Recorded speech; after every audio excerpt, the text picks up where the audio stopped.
The Weddings by Annabel podcast. This is the whys, not just the whats, behind weddings. Based in the UK's Cumbria and the Lake District, me and others invite you to join a conversation about the highs and lows, the delights and the concerns faced by anyone planning a wedding.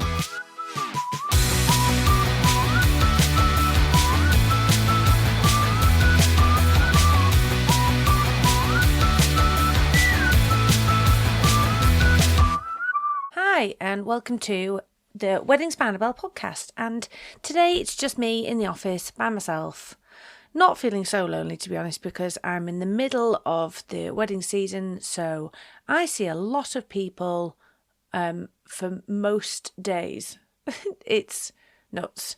But I'm still finding time to do this because you know what? I think it's worth doing and I quite enjoy it.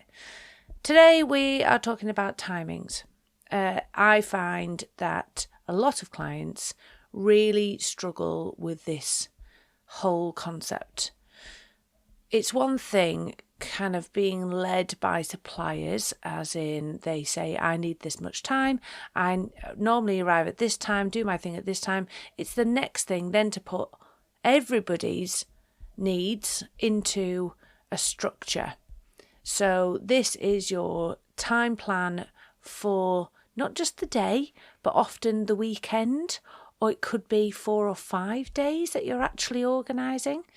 So this is my top tips on how to get that time plan nicely rounded off so it can suit everybody. It's quite difficult because everybody has different requirements, has different things to include into the plan, but hopefully this helps you start to picture what yours looks like and even just check on a few things through your plan. So why is this even important? Remember, this whole podcast isn't just a how-to guide. We're thinking about why. Why consider this? Why go into so much detail? Well, as you've probably heard me mention that I find that the most important things about a wedding to get right are atmosphere, flow of the day, and memories made. Now, getting the right timings obviously affects the flow of the day. So making sure that you seamlessly go from one thing to the other. That in turn affects the atmosphere and that in turn affects the memories. Yeah. So that shows why getting these timings right can make such a difference. It's also about the communication. So each person that's involved in the wedding, especially from a supplier's point of view, wants to make sure that they're doing their job to the best that they can. And creating that time plan and being really considerate with your timings can help their job too. So communicating a time plan to your suppliers, I think, is really important. Imagine rocking up to a wedding with your task in hand and not really knowing when you need to be ready by or when things are going to happen, if you get a break. I mean, there's so many things that they need to know. So yeah, communication is another really important and why really good reason to get this nailed. And, you know, things will go wrong. I know, I'm sorry. It's just, facts of life. So if you have a plan and it has catered for lots of different scenarios and has got some levels of flexibility in there, it means you've got more room to navigate around things that go wrong. It means you can play around with it on the day, or especially a coordinator can, to keep that flow going, keep the atmosphere nice, but without really impacting the rest of the plan. Okay, so that's why it's important, right? I mean, that makes sense. What do you need to include in the plan? Well, apart from we'll get down to the nitty gritty involved, but like I say, sometimes a time plan you can think of just for the day, whereas actually there's so much that goes into before and after a wedding that I think it's really important to start thinking about those sides of it as well. So these days, a wedding isn't just a day, it's a weekend. And I mean, I'm based in Cumbria in the Lake District, so most of my couples definitely are coming up for a full weekend. I mean, why not? I mean, it's beautiful, right? So if you're up here anyway, why not kind of enjoy the incredible landscape, the activities you can do, all kinds. So this isn't just about one day. There are a lot of things on the day before or days before that is worth considering, because it then impacts on all the rest of the plans anyway. Same for the day after. Don't always think that it's, the wedding day is done and off you trot.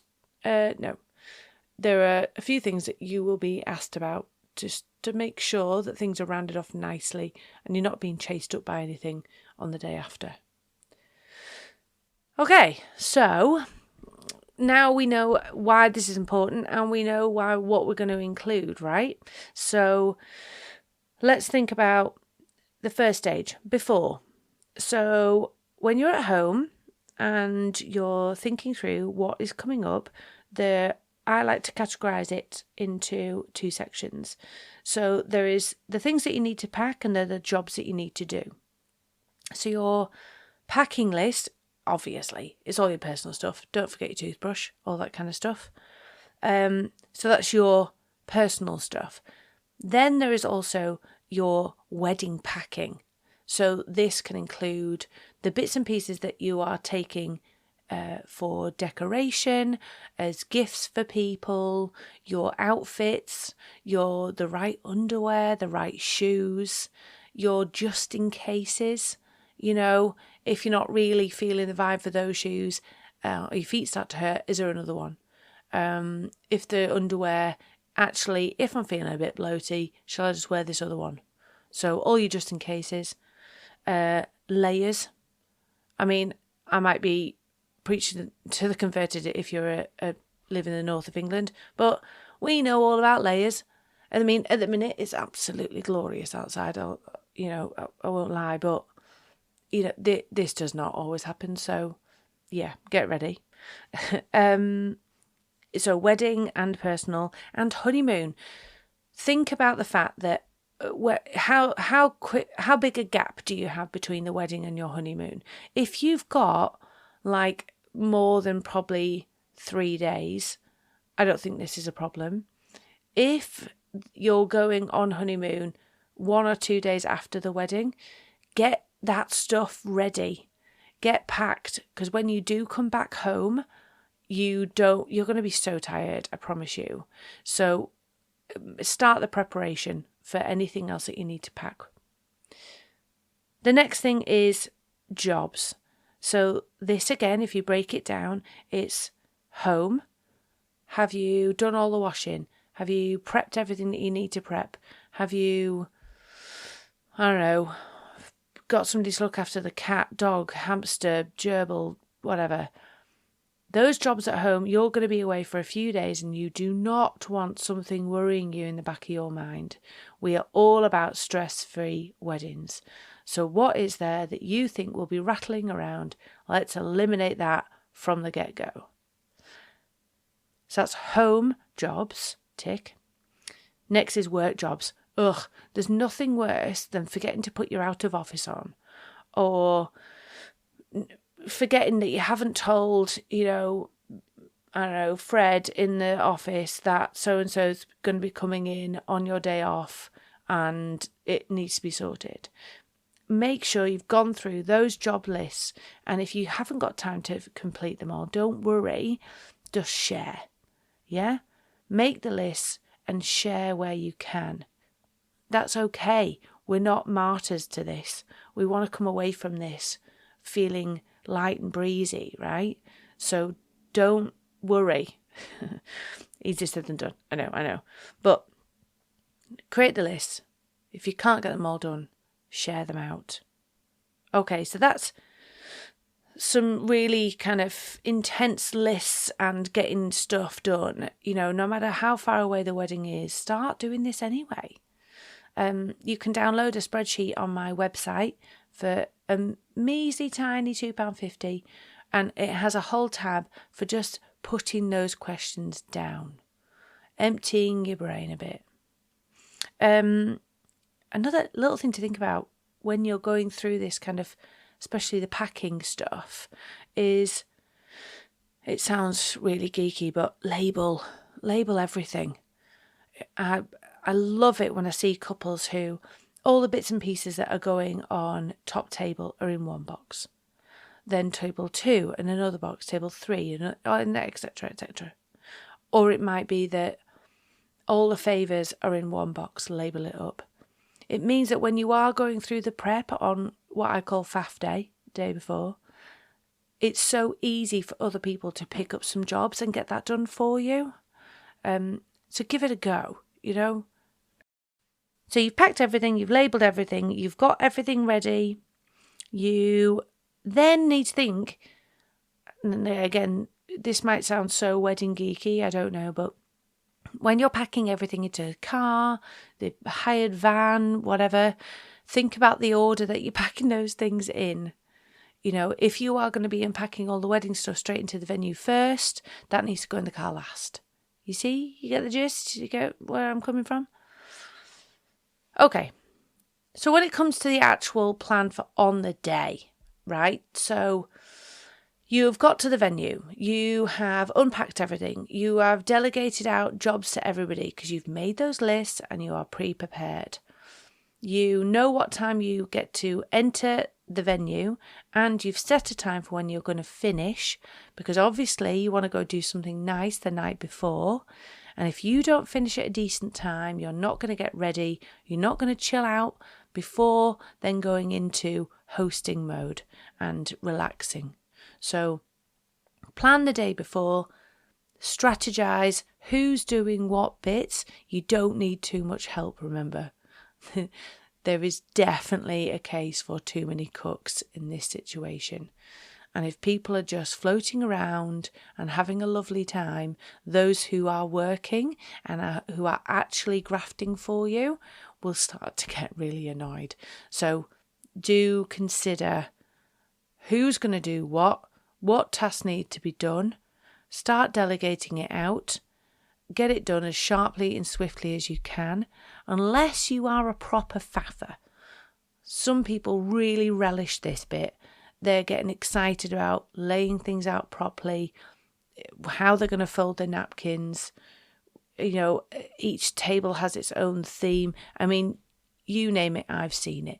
So there could be that actually FAF day is a really momentous, memorable day for you. So, okay, but you still need a plan. You don't want to be there 10 o'clock that night still grafting, okay? So day before, you've arrived, you've set up, you've done everything beautiful, you've gone for your meal the night before, you've gone back to your accommodation. Right, now you're into the plan for the day of the wedding, yeah? First thing is beauty.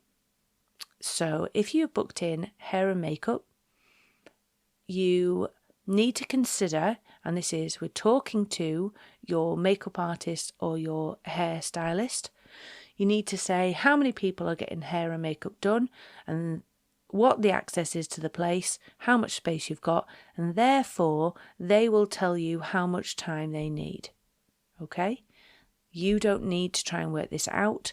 A professional will tell you, right, if you want me or me and somebody else to do this work, we're going to have to start at this time so that you're finished at this time. Okay?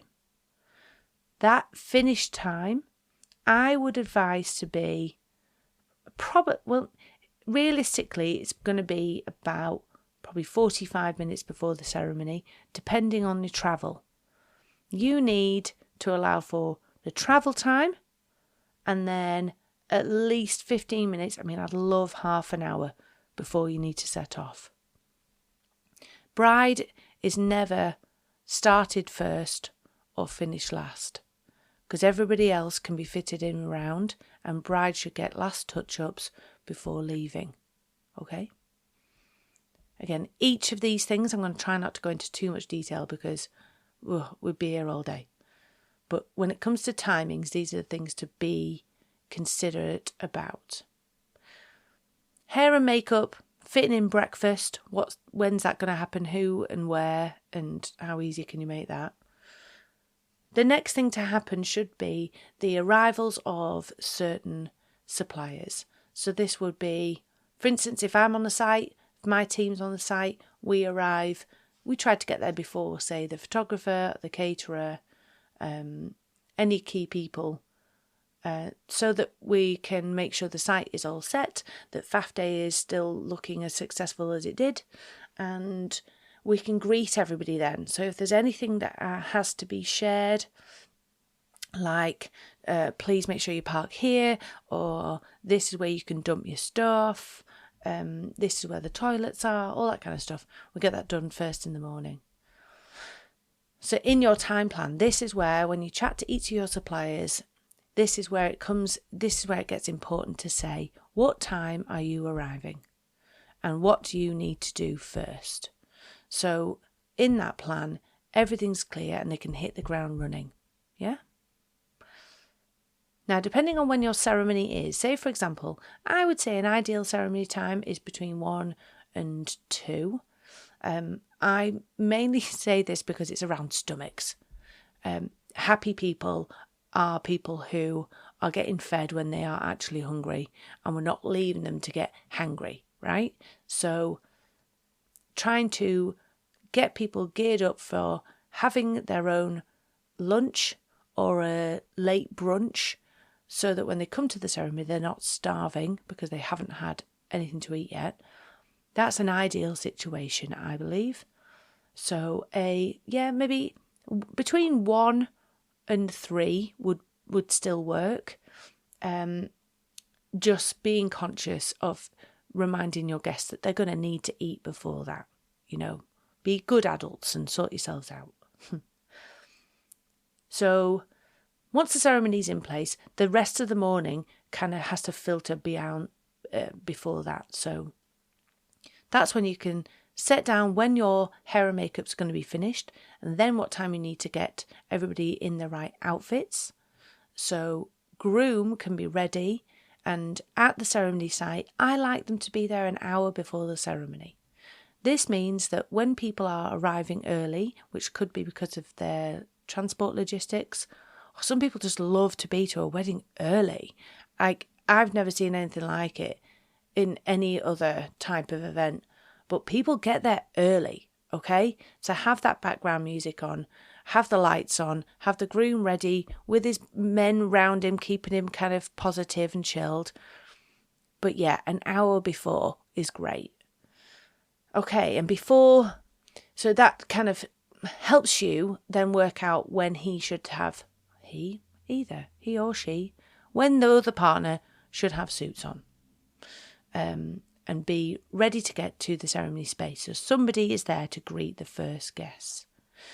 Then I would kind of break down the travel logistics for the other partner, bride maybe, and go, okay, it's going to take this long for them to get there, and so we need to make sure we have photos of getting in the vehicle or walking down the lane or whatever it is. So break your day down for the morning around the ceremony time. All of that morning part, has to fit in. It has to go to a certain regime because you've set the ceremony. So working backwards, once you've set the ceremony time, is a lot easier. Okay, then we go from the ceremony. Timings of a ceremony. So this is going to be different for lots of different reasons. It all depends on the type of ceremony you're having. So because I specialise in DIY weddings, it means often it is a registrar or a celebrant. There's a few church weddings thrown in, so I'll come back to that. If you've got a registrar ceremony, if you've got about 2 readings in that and usual kind of repeat after me vows, then I would predict that your ceremony is going to be around half an hour. All depends on the length of the readings and, all that other bits and pieces in there. But usually half an hour. Whereas a celebrant could be longer than that, depending on how much detail they're going to go into for the ceremony anyway. It might be that they go into loads of nice little stories about you and have a few more readings. You might have private vows, so it could go on longer. Same with the church. You've got hymns to consider. There might be readings as well. Church ceremony, I would predict it being an hour as well. Okay? I mean, come back at me. You tell me any different. I've known some church weddings to go on for 2 hours. I've known registrar ceremonies where there are no readings to last approximately 5 minutes. So, yeah, there's lots of options in there. So investigate. Investigate with either the team that you're rallying in to do that part, or have a chat with a friend. You probably know people who have been through all this before, right? Or you can reach out to people like me who definitely know. We've been in this before. Okay. So you roll into the ceremony. You know what time that's going to last. When people come out, it might be you've got transportation to sort out first. In the mix with that, you might want to consider, are you doing set photographs, so with friends and family outside the ceremony? Are you doing confetti down the aisle or straight after the ceremony? Or is it just, let's get in the transportation and let's go to wherever your reception venue is? So the ending of the ceremony, what's going to happen there? Once you've come out of the ceremony, you've done whatever you need to do and you've arrived at the reception venue. So this could be a hotel, a tent, a barn, you name it. I would expect all of your suppliers who are doing the music, the drinks, anything, decor, to have been finished at least 15 minutes before the first person is due at the site. That isn't when people are due. That is if somebody leaves in their own car immediately after the ceremony, when are they going to arrive to the venue? There's nothing worse than people arriving and there's people faffing and you feel like you shouldn't really be there yet. Ugh, gives me the ick. I hate it. It should be you arrive and there is welcomes and smiling faces and a glass of fizz ready, or the bar's open and there's smiling people behind it and there's music on in the background and the place feels ready and you're welcomed with ease. Yeah? All about atmosphere and flow. Yes. Okay, so then everybody starts to arrive, right? Everybody's coming back from the ceremony. They're all well excited. They're really overjoyed to be going, oh my God, where's the couple? I want to say congratulations. I want to do all the nice things. So this is where drinks are ready, canapes are ready, music is on. The couple usually get back after everybody else. Or you can flip it and actually the couple get back to the site first so they can see everything in its finest. You know, this is before people have put jackets over the back of chairs or put their pints down or spilled the wine or anything like that. Sometimes a couple want that kind of first look vibe to the venue.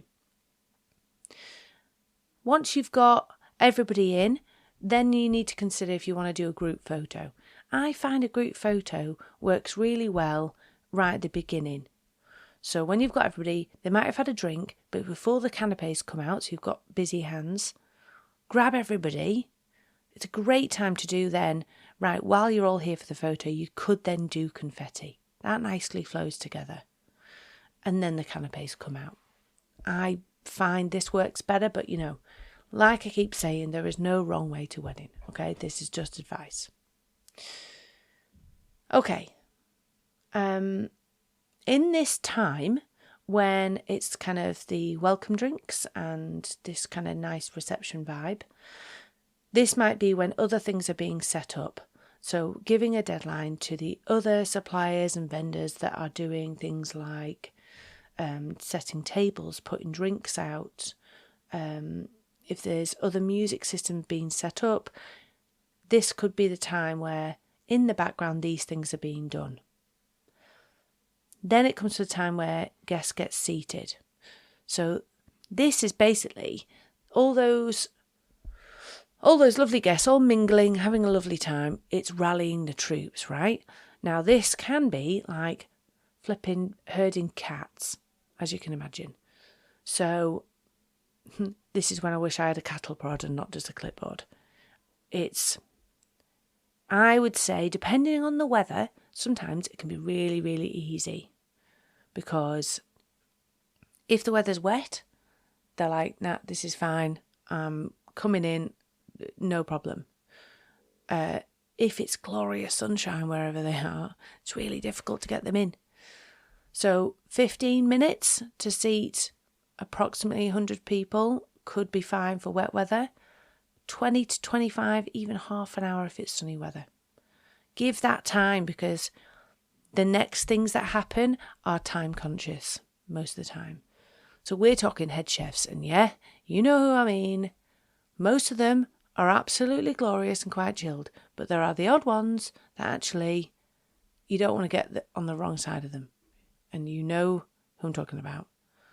So get people sat down, do what you need to do to allow for that food service to start when you've factored it in, because they definitely need to know a set time. Now we come to good old speeches. I'm going to do a whole episode on speeches, because this isn't just like a massive stress factor, but the timings of it, that's really important too. So let's come back to that, but you can either do speeches or one speech before the food. Some people try to do them in between courses. Don't recommend it. And then doing the speech or all of the speeches after the food. So plot it in, be conscious of who's giving the speech. Are they nervous? If they are, they're not going to eat anyway. Think about the flow of the day. So having one speech before, I think, is lovely, because otherwise your guests get seated and then they don't really know what's happening next without somebody saying something. So if you've got an MC or a Toastmaster, they might do something.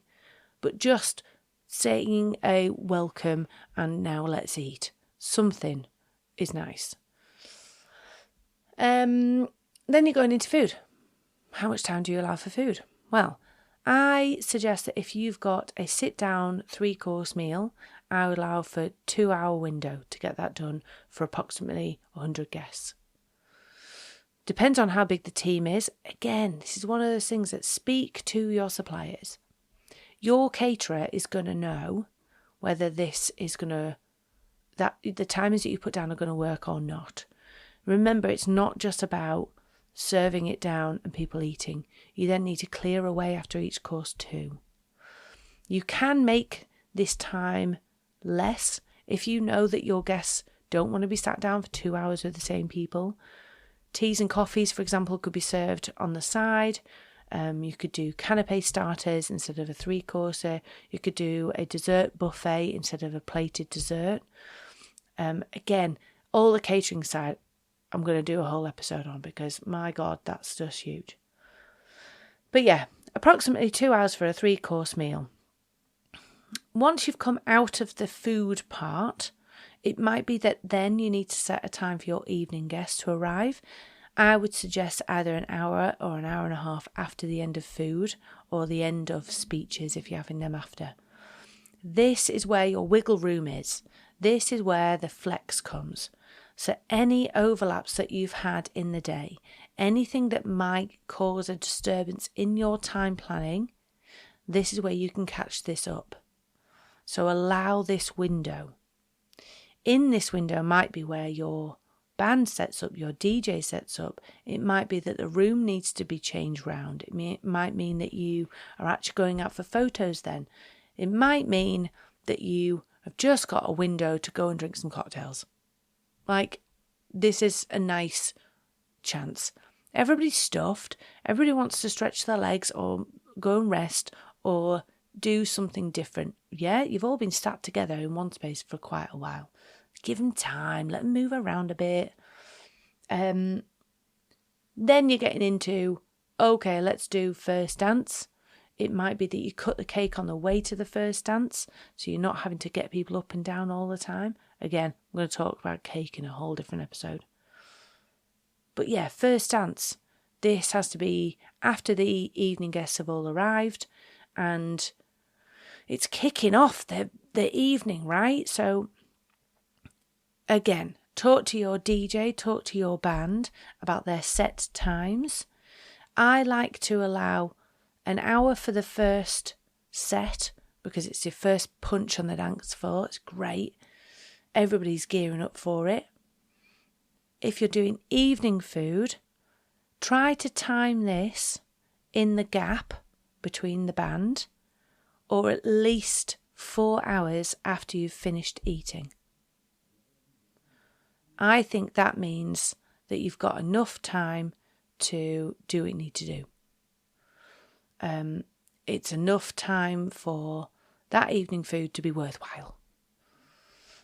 And then you're into the second set after that, so you can always time it out for an hour, and then usually a band will do a DJ set after that. Now, even though I am a night owl, and most of my friends and people that know me can vouch for that, not much good happens after midnight, okay? It's been a really, really long day, and often with a lot of alcohol and lack of proper hydration and a lot of emotions, and you're all physically and socially spent. Try not to push it too much past midnight.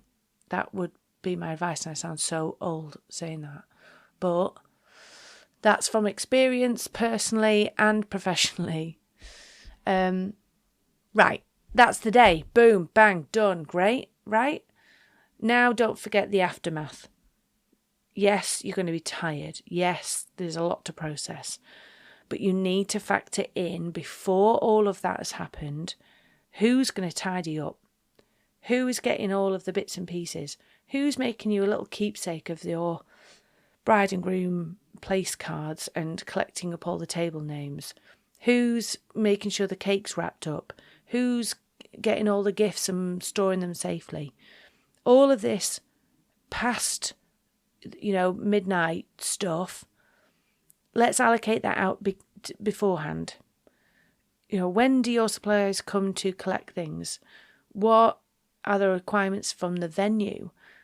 When do final bills need to be paid? Who's packing up what? Who's making breakfast the next day? Think about the aftermath. As unexciting as it is often, unless you're planning something glorious. I mean, some people go and they're like, right, we're going for a walk, we're going for a pub lunch, where, there might be fun things, but you've got to get the practicalities done too. I'm sorry, bearer of the obvious bad news. Okay. If in doubt, if you're still kind of a bit miffed about all of this, you can reach out and find some help. If you still can't quite get your head around it, then do a walkthrough as if you are different categories of people at the event. So walk it through like you're, Auntie Joan. Where am I going to put my bag? Where's the loos? Where to put the gifts? When am I leaving? When am I eating? Think it through like, sorry, no offence to any aunties out there. You might have a really, tricky guest. Somebody with a newborn baby. Somebody who's got low mobility. Somebody who is just blimmin' tricky. Have a think through from their point of view. Do these timings work for them? Then try to think of the what ifs. The good one is the weather. Yay. If you go back through your plan, if the weather is really quite pants, what changes? Is the ceremony, are you planning on outside? And if it's inside, when do you make the call? When do you have to move the chairs? What happens next in the plan? If the rain happens later on and you're planning for, al fresco dining, what happens then? When's the last date that you can book a stretch tent to cover an outdoor space? If a field is known for getting muddy because it's wet, what is the best case scenario for getting in and out the site? If, you're planning to do confetti outside the church, but it's peeing it down. What's the next case scenario? So weather is always a good one. And yeah, tricky people. Every family has them. I hope that helps. I feel like I've rabbited on for ages, and there's so much more I could talk about. But hopefully that gives you an insight into how I go through with my team and with my clients structuring a day and how to do good old timings. Good luck with yours. Enjoy the process. And if in doubt, ask for help. Get some advice off those who know and have been there and done it before. Okay. Thank you very much. And thanks so much for listening. You wouldn't believe how much I appreciate it. If you have got a topic that you would like to cover, if you've got some questions that you want answered, if you are somebody who has really good knowledge and experience in a certain field, then reach out. Let me know. Thanks very much. And bye. If you would like some further advice or help or more information on Weddings by Annabel, or would like to be involved in the podcast, then email us via the website weddingsbyannabel.co.uk or find us on Instagram, Facebook or LinkedIn.